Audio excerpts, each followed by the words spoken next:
Salam, so today we're gonna be making chicken with curry and whipping cream.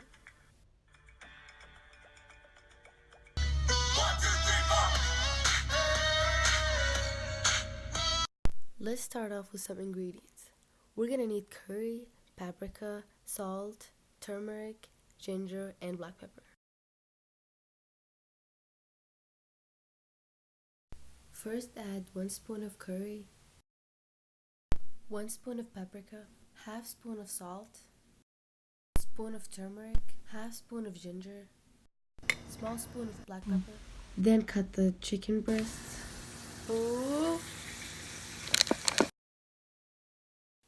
Next, you're gonna add the spices. You also need a tomato sauce,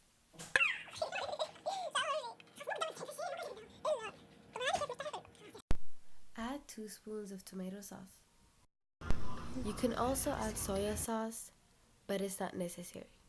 After mixing the spices, we're gonna add the onions, bell peppers, and the chicken to the oil and mix them. And last but not least, add half cup of whipping cream. Finally, I chose this plate to add my chicken. This is the final look and it's so delicious. Hope you enjoy.